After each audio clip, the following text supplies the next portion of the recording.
Well, welcome back to Bismat Ptbo. I am delighted to have Rob Cahill with me today. Rob and I have never met before, but I'm definitely familiar with Cahill's downtown Peterborough, and they've gone through some significant changes, their branding, their image, all during COVID. And Rob has been at the head of the family for this family business just recently. He's decided to move his family back to Peterborough for many good reasons during COVID. Oh my goodness. And I think you have like teenagers or an 18-year-old. Imagine coming back to a new place or to a new place at that age during COVID. You've got that kind of activity going on at home. Plus you have graduations, I think, going on recently. Plus you have a store that you're rebranding. That's a lot going on, Rob. And in our pre-talk, you are one of the most positive people I've actually spoken to. So congratulations. So Rob, please introduce yourself. How long have you guys been in business? Oh, wait, I think you're one of the longest standing businesses downtown Peterborough. Again, congratulations. Yeah, thanks, Sophie. Really a pleasure to be here and to speak to you, and really like what you're doing to highlight businesses and a lot of family businesses in Peterborough.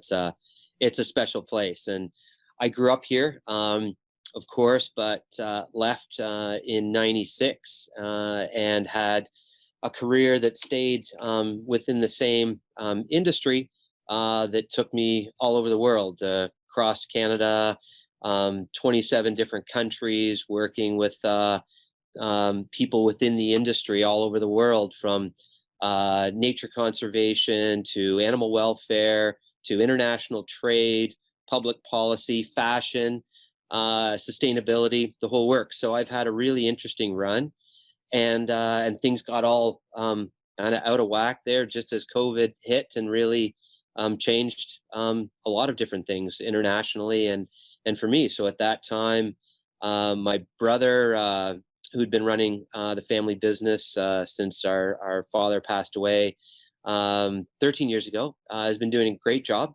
And he's really the master here. He's got the great skills, and he's been going through some health issues that he's working his way through right now with his back and having some trouble. So I thought, you know what, I'm going to come back and this our family home, and I've always enjoyed it. Love Peterborough. My family's enjoyed Peterborough, so it's just a new start. It just happened to be at the craziest time. Well, I absolutely love your story. Your brother designed a coat for me some years ago. I went in with my grandma's old mink and I said, I need something done with this. And I want to look like the woman from Cats who sings Memories. And he designed something Yeah. just insanely crazy with this big weird collar. And I just love it. And I didn't want to part with my grandma's coat, but there's no way that was going to work for me. Yeah, he was wonderful. So I was surprised when I saw that you had come in, but I didn't realize he was having some health challenges, and I'm glad he's getting through them. I give my regards to Jamie if he's not Oh, watching. Hi, Jamie. yeah. So, All right. I will. but you've done some amazing things working with some great people. What? Just tell us a little bit about your I guess your adventure, your branding changes, you're focusing on what your clients are looking for. You're focusing on rebranding. I was really impressed with what you're doing. I've been watching for the last year, and I keep on saying to everyone that'll listen, I really love what Cahill's is doing downtown. Well, thank you very much. That's always great to hear, to get some positive feedback. What was really interesting when I came back, it was just as COVID was kicking in and we were going into a lockdown period. So it was scary in many ways, but it also gave me a chance to kind of just come here and observe and look and ask a lot of questions and do some analysis of where we've been, and using some of my skills that I've gained in other parts of my life to bring it back, and especially a lot of the work with fashion houses in Europe that I got to spend a lot of close time with, and understanding what fashion is, what quality is.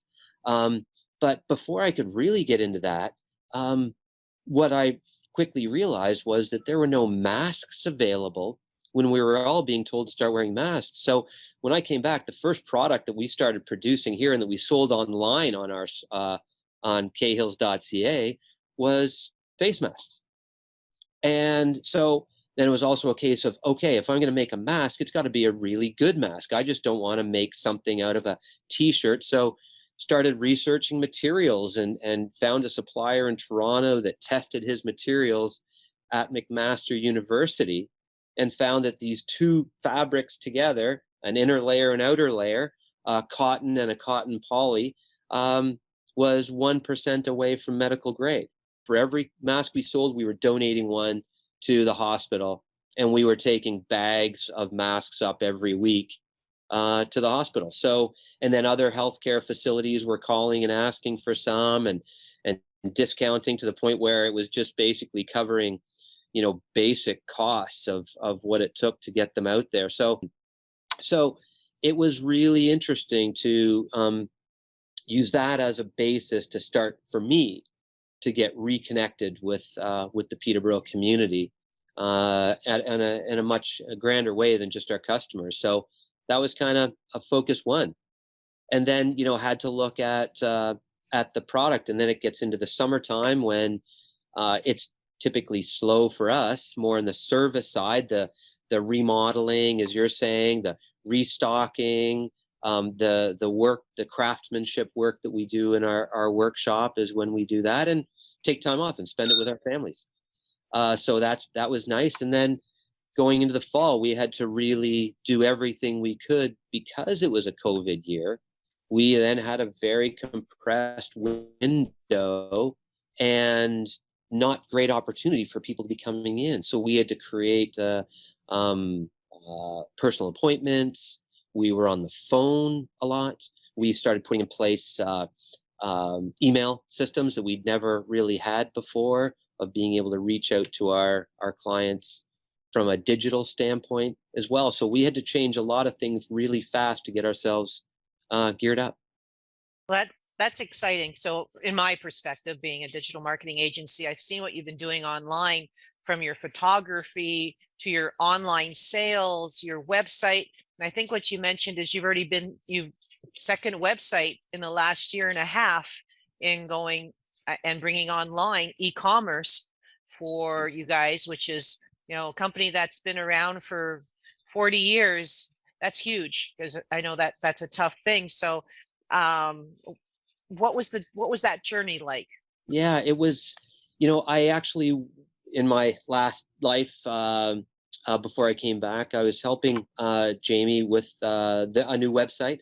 So I used my graphic design guy, and just rebuilding a beautiful website, and also linking it to a little bit of communication. But we hadn't gotten to that commerce phase yet. And then, so when I came back, we linked on the commerce on that. We were on a Squarespace platform, so it was more communication. Then we just clicked on and went with the e-commerce side with the masks. But what we were missing was then we wanted to sell more and promote more of our product, which, of course, we're much wider than just fur. We've always had a wide range of all kinds of outerwear, cloth, wool, cashmere, alpaca, shearlings, sheepskin coats, lots of accessories. And we've had a great line of outerwear from Denmark for more cottage country wear. So we wanted to get more exposure. So when people are looking for these kinds of products in cottage country and in Peterborough, to find us. So as we were putting more on, we realized, well, we can sell it electronically through Squarespace, but it's not linked in with our inventory here in the store because we didn't have a POS system. We were old school. And so if we sold it online, then we'd have to take it out. Or if we sold it in the store, we'd have to take it out from online. It was really cumbersome.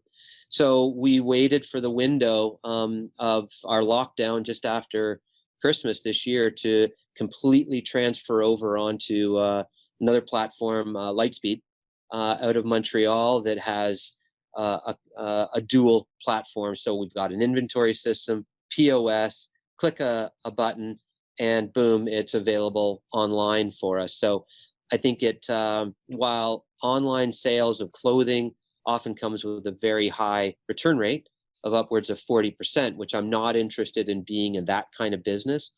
I want to use this as a platform to really promote the products, let people shop online, and then that will help them say, hey, this is beautiful stuff. I didn't know Cahill's had that. This is beautiful. Oh, they've got my size, but I wonder if it fits. Well, set up an appointment to come down and see it. So that's really how we're seeing that type of platform work for us. And so far it's been good. And we're looking forward to getting into a sales period when we can really see how well these platforms will link up and work for us. It's interesting. There's a couple others that I've interviewed, and they've said the same thing, where they took a step back and they were able to get their inventory system and POS system now as one with their online system and their physical system. They happen to be downtown stores as well, and they would have done so otherwise if it wasn't for COVID, or they were thinking about it. They were on the fence, but this definitely had them, do it. They got a little bit of support from some different organizations that were giving out support in town and across Ontario, like Digital Main Street, for example, and from our Community Futures or our Chamber of Commerce. But in that case, the one I'm thinking of is Digital Main Street. And it was phenomenal. And they were saying that now all of a sudden they are more in control of their operations than they ever have been before. They're able to see which products are working and which ones aren't. And having one inventory, their clients aren't waiting. So it sounds like you're experiencing the same thing. Yeah, it was really interesting. And I think, we've gotten it organized now. Now it's really about digging deeper and trying to make that more powerful as a way to expose what we have to a wider community. So I think we're there. And Digital Main Street, we were able to qualify for a couple of grants there. And I know they're linked up with the DBIAs across Ontario. And, and that's been valuable to just stretch our budget at a really difficult time when obviously sales are challenged during COVID, that we had some extra capital to play with that helped us with photography, video,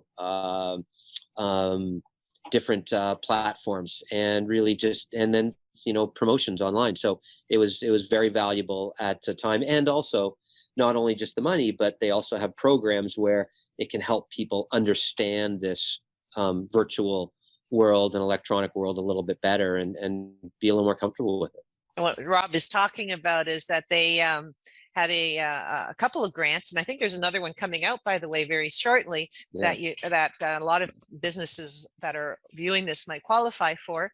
And it's called Digital Main Street. Contact our DBIA, and they can help you with it. And it's then used towards, as Rob said, photography. Your photography was beautiful, by the way. I loved your photography. That's what stood out when that's what caught my attention online. And I said, something's happening at Cahill's. And then I saw the website and I realized, okay, they've gone online. This is beautiful. Your e-commerce kept on getting more and more deep, as you said, which makes a lot of sense now.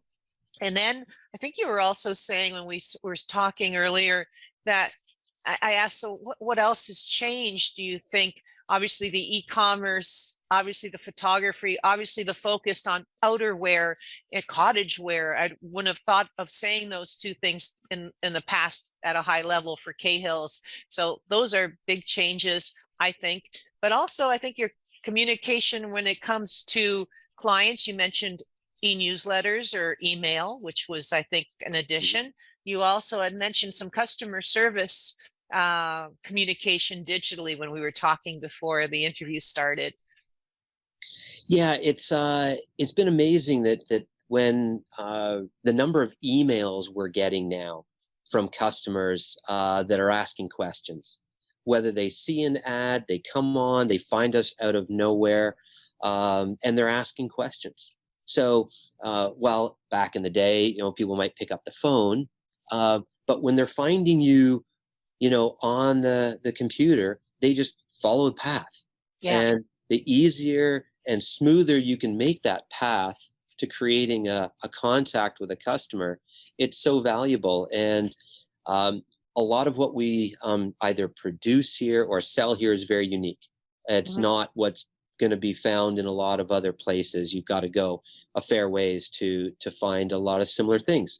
So when someone's interested in these things, um, um, it gives us an opportunity to really present what we have. And the other that has always been a part of who we are is just really trying to provide the best customer service we can to our customers, taking our customers' loyalty and service very seriously, and treating it very valuably. So it means trying to offer them something they can enjoy, and then when they're reaching out to us, to be there and be available to them. So getting emails and responding back to emails as a way to start then often has turned into a phone call, then has turned into an appointment for them to come in and have that personal engagement. And we don't have lineups of people outside of our store. While in many ways that would be awesome, that's not who we are. No. It's a more personal customer service kind of place. And when you can come in here and take your time, and we can take the time with them to have a coat custom made, whether it's going to be a fur coat or a wool cashmere coat that's going to be custom made. You choose the style, you choose the cloth, we take measurements, we get it cut, come in. So these are, all things that we can present, and we're trying to present that digitally, so people understand that we are a smaller, personal kind of place, and then we're able to do that in a very personal way.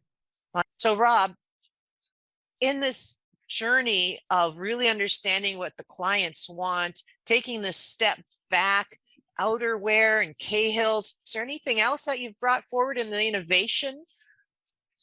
What I think what's another important part of our product offering here is um, our outerwear and accessories that we've carried. And while we've had a really nice country wear collection out of Denmark, what I've found is that there's more. It's more technical and a little more synthetic than I actually really like.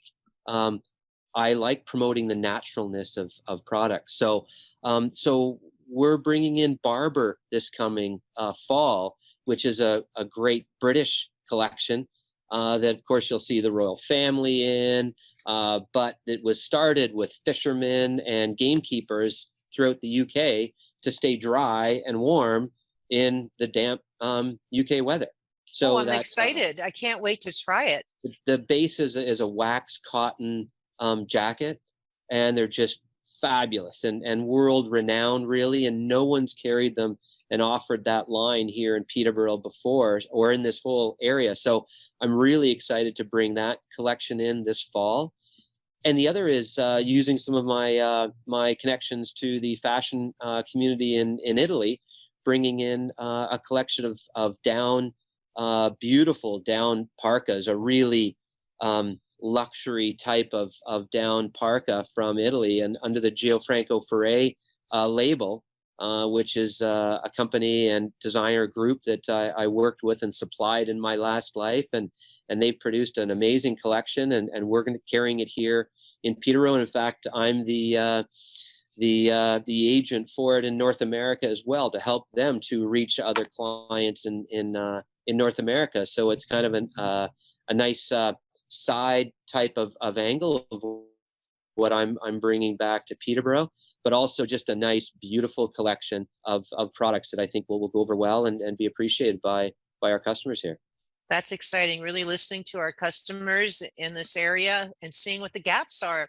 And I know towards the end, you're going to talk about something called a superpower, which allows you to basically bring in your personal superpowers, that you have these connections, these relationships, you see what's available elsewhere and what would make sense here. Good for you. Thank you. I appreciate you sharing your journey. Would you have any last pieces of advice you'd like to share with those watching? Again, it's BizMap Ptbo. So, how do we succeed as business people here in Peterborough? What are your gems, your jewels that you could share? Well, everyone's going to be different. every store, every service has, and the restaurants in Peterborough is just so diverse and has so many independently owned operations. It's wonderful. I love it. For me, it was about really internalizing and looking at ourself of who we are as a company, and what is our superpower, what are our weaknesses, and how do we improve on weaknesses, how do we really exploit what our superpowers are, and expand on that. So a big part of who we are is a luxury product. And while when you go into a COVID time or certain times, that can be a difficult thing. But at the same time, there's people that enjoy luxury materials and luxury products and a luxury service. So we really looked at what we are in that regard of providing a high quality product. So we're focusing on our collection of upcycling fur, for example. So while, some cases, okay, well, people aren't wearing fur coats the way they used to, and you're not wearing your grandma's old fur coat. And of course, it's 30 or 40 years old. But the amazing thing about fur is it can be reused. It can be upcycled into something else. I'm And sure it this was a is, lot older than 30 or 40 years old. and But it was and that's definitely upcycled and beautiful. And I know my sister had my mom's, and she's made it where it's the interior is the fur lining now. right. She flipped it. Yeah. Right. So there's that. And then what we've really gone to, so there's the remaking of fashions. So taking an older fur coat, and it could be sheared, so it's a nice plush material inside a custom made raincoat. It could be reversible. We're also doing a lot of knits. So the coat is cut into strips and it's woven and made into Ah, a that's what that is. poncho, a vest, a Hmm. sweater, a hoodie, Yeah. or a throw. Yeah. And so going into the throws, it was really the home decor, Oh, which was nice. that Yep. direction that really emerged very quickly in this kind of thought process about a really important opportunity for our sector and our skills. Absolutely. And so turning old coats into throws and pillows and teddy bears and scarves and hats. So upcycling these furs, this beautiful, and in many cases an heirloom, where people remember their mother and grandmother Oh, absolutely. in Turned these into a furs. teddy bear. That's fantastic. So I'm hearing innovation. I'm hearing recycling, but innovation. I'm hearing really understanding your clients. I'm hearing uh, digitization to make it easier to communicate with your clients, and just keeping fresh ideas going, which is so consistent. And what we really saw was that, and I think as the COVID was developing and seeing people want to buy our masks and coming in and saying, I love that it's made in Peterborough. That idea of locally made, um, the idea of um, crafted here in Peterborough, this and the using of what we have, those were all notions that people were really expressing to me. I love the fact that it's made in Peterborough. I love the fact that we're taking something old and making it into something new. So I love the naturalness of it. I don't want synthetics. So as I'm hearing all of these things, it all just hit of what our strengths were. We have been using a natural product. We can take something that's been made 30, 40, 50 years ago and upcycle it into something else. We can do that here locally. We can custom make. If you come in, we will make what you want. We help design it together, and we're bringing in beautiful luxury materials to go with it. Cashmere linings on the back of pillows and blankets. We're using the linings out of the coats to make pillows and little sleeves to put your blanket in. So these are all things that we're looking at and realizing that it's a very powerful strength that we have. and using that strength to, again, to support who we are and our place here in Peterborough and the much wider central and eastern Ontario district that we service. We service everywhere from Fenelon Falls down to Port Hope and out to Kingston and everywhere in between. So It's exciting. So it it's is. all about, Rob, your understanding as a business what your superpowers are. You know, what are your specific superpowers, and you've articulated yours so well. And then the innovation behind your superpowers. And you started off with, how do you give back locally, which just makes you proud of being part of your local community. And you can't not do that as a business owner. And I really appreciate you doing that right away. As soon as you step back in, that was your first thought. How do I help? You know, and and I think that comes through in your personality and in your business. Thank you so much for doing what you're doing downtown. Here's to the next 40 years. And I really, really appreciate you joining me today. Thank you, Rob. Well, thank you very much for giving me the chance to share, my journey, our journey, and just kind of what we've come through and where we're going. So I really appreciate it.